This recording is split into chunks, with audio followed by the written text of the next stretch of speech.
Hello, good morning, नमस्ते सभी को। आज हमारा जो टॉपिक रहेगा वो रहेगा हरियाणा जीके के कुछ इम्पोर्टेंट क्वेश्चंस। हम गो थ्रू हो जाएंगे जो जो इम्पोर्टेंट क्वेश्चंस है ना, और जो प्रीवियस ईयर्स में आए हुए हैं हरियाणा जीके के, उन क्वेश्चंस को आज मैं कराऊंगी। ठीक है, तो चलिए स्टार्ट करते हैं। मैंने कुछ ऐसे राइट कर रखे हैं कुछ क्वेश्चंस, वो मैं आप लोगों को समझाते हुए भी चलूंगी। ठीक है, और किसी में अगर कुछ याद करने का कोई ट्रिक बनेगा वो भी, कि किस तरीके से इनको लॉन्ग टर्म में हम याद रख सके। तो हमारा जो क्वेश्चन है वो है कि जैसे आ जाएगा हरियाणा का, फटाफट से करते हैं, हरियाणा का जॉन मिल्टन। ठीक है, जॉन मिल्टन, ये क्वेश्चंस जो है ये आए हुए हैं। हरियाणा का जॉन मिल्टन कौन है? दयाचंद है, दयाचंद मैना। कहीं जगह मैना, कहीं जगह मैना, इस तरीके से भी आप लोगों को लिखा हुआ मिलेगा। तो हरियाणा का जॉन मिल्टन कौन है? दयाचंद मैना। उसके बाद में हरियाणा का कालिदास और शेक्सपियर, हरियाणा का कालिदास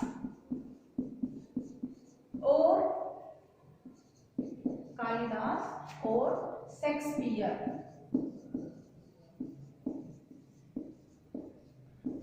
हरियाणा का कालिदास और शेक्सपियर हम किसको कहेंगे? हम कहेंगे दीपचंद बहमन को, दीपचंद बहमन। इसको याद रख सकते हैं कि जो दीपचंद बहमन है उनको बहम हो गया क्या, कि वो कालिदास भी है, शेक्सपियर भी हरियाणा के, है ना।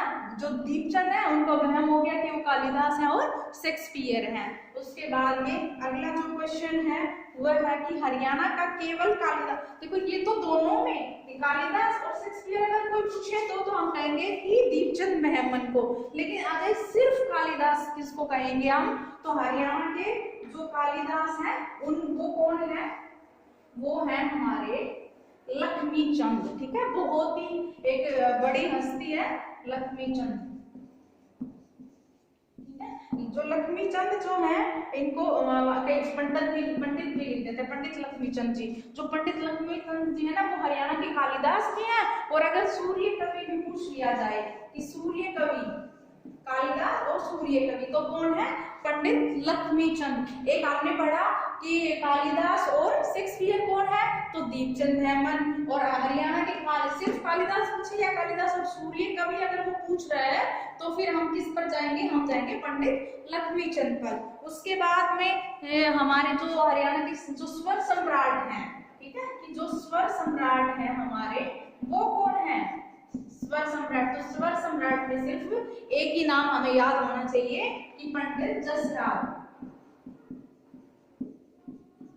जिनका अभी कुछ समय पहले निधन हो गया है। पंडित जसराज जो है वो कौन है? स्वर सम्राट। ठीक है, जसराज की विधा, इस तरीके से क्वेश्चंस आते हैं। तो हमारे स्वर सम्राट कौन हो गए? पंडित जसराज। उसके बाद में आता है कि सांग के जनक कौन है हरियाणा में? ठीक है, सांग के जनक कौन है? सांग के जनक, सांग के जनक, ये सारे क्वेश्चंस ना आए हुए हैं पहले। तो सांग के जो जनक है वो कौन है? किशनलाल, किशनलाल, किशनलाल भट्ट भी आ जाता है, किशनलाल भी आ जाता है, भट्ट भी इन्हीं के पीछे लगता है। खाली किशनदास है, किशनलाल भट्ट कौन है? सांग के जनक है। इन्होंने सांग, ये बेसिकली तो जो किशनलाल भट्ट जी जो है ना, ये यूपी से बिलोंग करते हैं, लेकिन ये जनक कहे जाते हैं सांग के, तो इसलिए इनको याद रखना बहुत जरूरी है, किशनलाल भट्ट। उसके बाद में हम और आगे चलते हैं।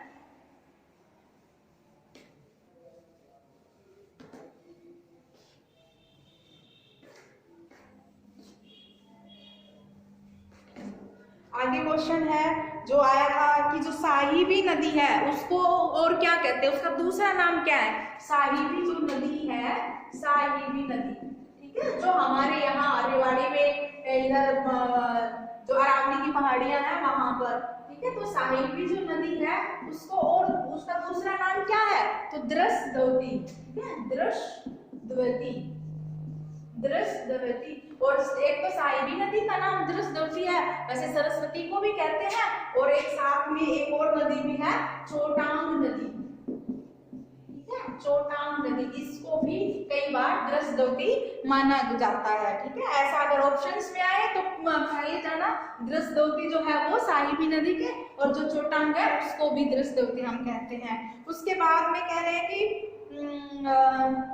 जो सरस्वती है उसको, उसका भी एक और नाम है, मैंने बताया ना, एक तो उसको दृष्टद्योति भी कहते हैं, और सरस्वती अब तो ऑलमोस्ट खत्म ही हो गई है, लेकिन वो जाके किसमें मिल जाते हैं फिर घग्गर में, तो उसको घग्गर से भी लिंक कर देते हैं। ठीक है, तो एक नाम अगर ऑप्शन में मिले तो घग्गर के साथ भी हम जा सकते हैं। ठीक है, उसके बाद में है गंडक नदी को क्या कहते हैं? जो गंडक नदी है उसका दूसरा और नाम क्या है?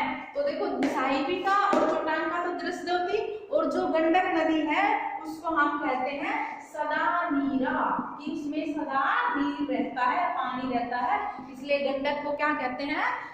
सदा नीरा। आगे क्वेश्चन है, छोटा हवेलियों में जो बजाते हैं ना, जो ड्रम जो हथेली से बजाते हैं, एक तो बड़ा होता है, एक जो छोटा होता है, उसको छोटा जो ड्रम है, ठीक है, जिसको हम हथेलियों से बजाते हैं, छोटा ड्रम जिसको हथेलियों से ड्रम, ठीक है, जिसको हम हथेलियों से बजाते हैं, उसको क्या बोलते हैं? उसका नाम क्या है? उसका नाम होता है डेरू। ठीक है, और कब बजाते हैं?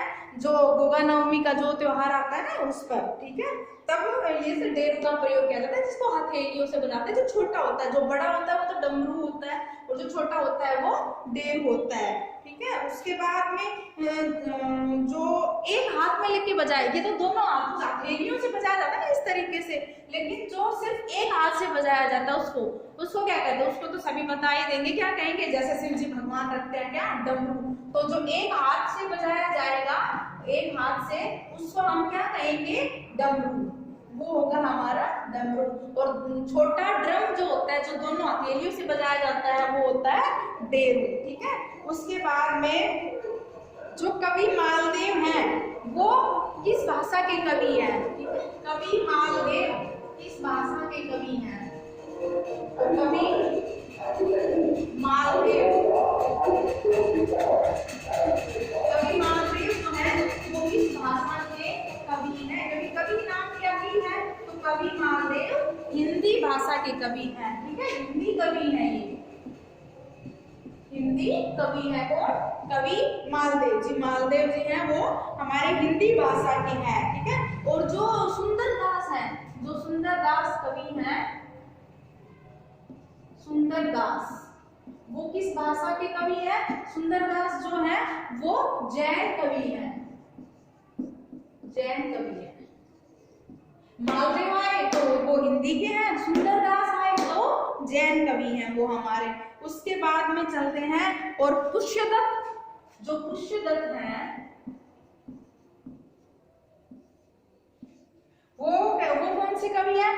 मालदेव हिंदी के हो गए, सुंदरदास जैन हो गए, और जो पुष्यदत्त है ये भी जैन कवि ही है। ठीक है, ये भी जैन कवि हैं। उसके बाद में चलते हैं कि हरियाणा को गेहूं की टोकरी या भारत को गेहूं की टोकरी कहा जाता है। देखो, जो हरियाणा जो है ना, उसमें जो गेहूं की टोकरी जो है, वो गेहूं सबसे ज्यादा कहाँ पर होता है? एक्चुअल में मेन क्वेश्चन तो यही है। तो कहाँ पर होता है? सिरसा में। और सिरसा में होता है, इसीलिए ही हम सिरसा को या हरियाणा को भी कहते हैं, क्योंकि हरियाणा में भी सबसे ज्यादा होता है। ठीक है, तो इस तरीके से जो गेहूं, मतलब सिरसा की वजह से हरियाणा को गेहूं की टोकरी कहते हैं हम, गेहूं की टोकरी। ठीक है, सिरसा के कारण कहते हैं हम इसको गेहूं की टोकरी। ठीक है, और अगर वैसे पूछा जाए तो कि गेहूं में सबसे पहले कौन है, तो फिर हम यूपी के साथ जाएंगे। ठीक है, लेकिन हरियाणा में गेहूं की टोकरी जो है वो सिरसा। तो इस तरीके से आगे है, गुप्त वंश के बाद ईसा की 6ठी सदी में पंजाब पर किसका वर्चस्व था? ठीक है, जो गुप्त वंश था, तो उस गुप्त वंश के बाद में कौन सी ऐसी जाति थी या कौन सा वंश था जिस पर पंजाब पर जिसका ज्यादा वर्चस्व स्थापित था, यानी कि उसका जमावड़ा था वहां पर? तो कौन से आएगी? ये आएगी हमारे पास में हुण, एक जाति है जो जाति, इसका वर्चस्व था, मतलब इसका वहां पर राज चलता था। कौन से वंश के बाद? गुप्त वंश के बाद में। बहुत इंपॉर्टेंट क्वेश्चन है, ये भी इंपॉर्टेंट क्वेश्चन है, ठीक है। उसके बाद में कह रहा है कि जो चिकनी मिट्टी होती है ना, उसमें जल धारण करने की क्षमता कम होती है या ज्यादा होती है? तो जो चिकनी मिट्टी है उसमें जल धारण करने की क्षमता ज्यादा होती है, सबसे ज्यादा होती है चिकनी मिट्टी में जल धारण करने की क्षमता, यानी कि जल को सोख लेते हैं। कई जगह तो क्या होता है, पानी अगर थोड़ा सा भी अगर बारिश का होता है तो वो वहीं पर खड़ा रहता है, लेकिन जो चिकनी मिट्टी है वो सोख लेती है उस पानी को, ठीक है। आगे कह रहा है कि माटी का मोल जो है वो किसका लिखा हुआ है? माटी का मोल, माटी का मोल आ जाएगा, किसका लिखा हुआ है, ठीक है, या किसने लिखा है? तो किसने लिखा है माटी का मोल? ये लिखा है जय नारायण कौशिक ने। बहुत वेरी वेरी इंपॉर्टेंट क्वेश्चन है, जय नारायण कौशिक, जय नारायण कौशिक ने माटी का मोल लिखा है। उसके बाद में आगे है कि उर्दू भाषा में जो शायरी है ना वो किसकी लिखी हुई है, ठीक है। उर्दू भाषा, या जैसे 4 ऑप्शन दे देगा, जो उर्दू जिसमें से 3 तो तुम्हें किसी और भाषा के मिलेंगे और 1 उर्दू भाषा का मिलेगा। तो हमें वैसे तो उर्दू में सबसे पहले जो नाम है वो किसका होता है, क्या था उनका नाम, अभी मेरे को हलाली कुछ ऐसा था, मुझे ध्यान नहीं आ रहा अभी, ठीक है। लेकिन अगर वैसे और ऑप्शन आ जाए तो गोलिये जो जी है ना, उनका नाम भी बहुत फेमस है, पूरा नाम है उनका अयोध्या प्रसाद, अयोध्या प्रकाश, सॉरी अयोध्या प्रसाद गोयलिये।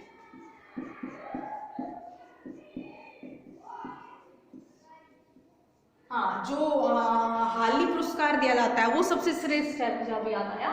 लेकिन ये भी जो है ये भी उर्दू के ही कवि हैं हमारे, ठीक है। तो ये अगर आ जाए कि उर्दू भाषा जो है उसकी शायरी कौन लिखते थे, ऑप्शन में आए तो अयोध्या प्रसाद गोयलिये जी जो हैं वो भी उर्दू की भाषा के ही शायर हैं, ठीक है।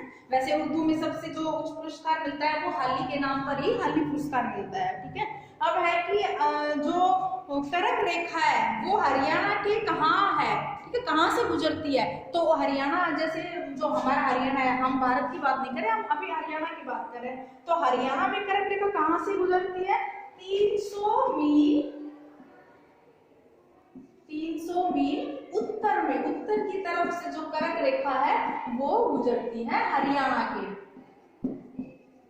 हम भारत की बात नहीं करें, भारत में तो 7 जो स्टेट है वहां से निकलती है, ठीक है। लेकिन अगर हरियाणा की बात करें तो उत्तर में 300 मील जो है 300 मील उत्तर में निकलती है, ठीक है। उसके बाद में एक वेरी वेरी इंपॉर्टेंट है क्वेश्चन आता है कि सोहना में जो कार रैली है हुई थी वो कब हुई थी?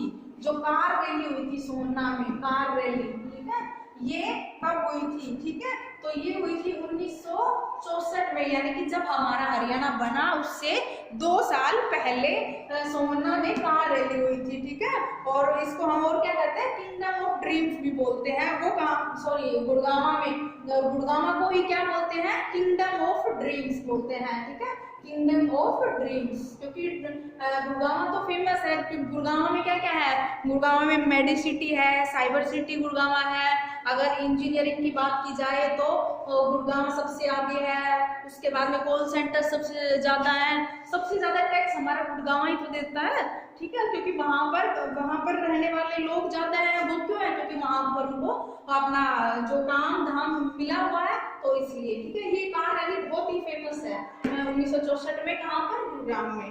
उसके बाद में अगला क्वेश्चन आता है कि ब्रिटिश शासन के दौरान हरियाणा का जेलदार कौन था?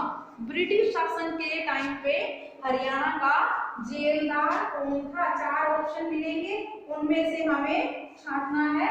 तो कौन है हरियाणा, सॉरी, ब्रिटिश शासन के दौरान हरियाणा के जेलदार? तो चौधरी नंदराम सैनी, ठीक है। जेलदार कौन है ब्रिटिश शासन के समय, ठीक है, कौन थे? नंदराम सैनी। ये ब्रिटिश जब शासन था समय जेलदार थे नंदराम सैनी जी। ठीक है, उसके बाद में कह रहा है कि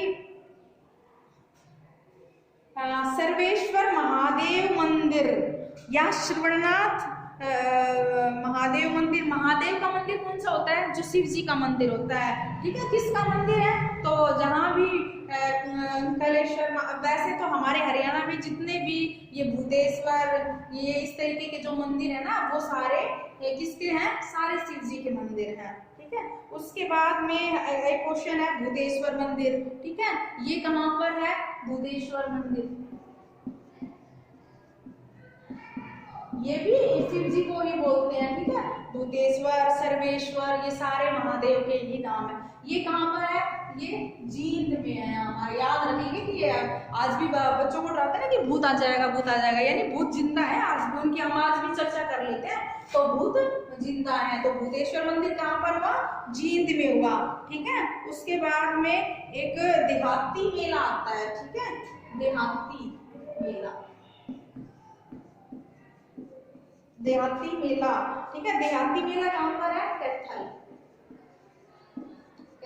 कैथल में एक मेला और भी है, देहाती है, पुंडरीक है। ठीक है, पुंडरीक मेला भी हमारा कैथल में है। ठीक है, और एक फल्गु मेला भी हमारा कैथल में है। तो ये हमारे मेले हैं, तीनों कैथल में है। देहाती, पुंडरीक, फल्गु, तीनों को एक साथ याद कर लो। देहाती, पुंडरीक, फल्गु कहाँ पर है? हमारे कैथल में है। उसके बाद में अगला क्वेश्चन है राष्ट्रीय डेयरी अनुसंधान केंद्र।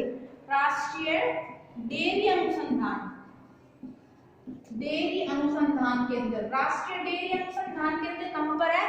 करनाल में है। ठीक है, करनाल में। और ये बना कब था? ये हरियाणा से पहले से ही बना हुआ है। ठीक है, 1955 में ही बन गया था जो डेयरी अनुसंधान केंद्र है, करनाल में है। 1955 में, यानी हरियाणा बनने से पहले से ही बना हुआ है। ठीक है, उसके बाद में एक इम्पोर्टेंट क्वेश्चन है, एशिया का सबसे बड़ा कैक्टस गार्डन कहाँ पर है? ठीक है, एशिया का सबसे बड़ा कैक्टस गार्डन, देखो चाहे सबसे बड़ा आ जाए या दूसरे नंबर पर आ जाए, यानी कि कैक्टस गार्डन की जहां पर भी बात हो हरियाणा में, तो वो पहले नंबर पर हो या दूसरे नंबर पर हो, तो वो कहाँ पर मिलेगा? Cactus garden, cactus garden Haryana के कहाँ पर है? पंचकुला। ठीक है, तो इसको याद रख लेना कि सबसे बड़ा है, यानी सब गार्डन से ऊपर है। और सबसे ऊपर हमारा जब हम मैप देखते हैं हरियाणा का, तो हमारा यहाँ पर कौन है?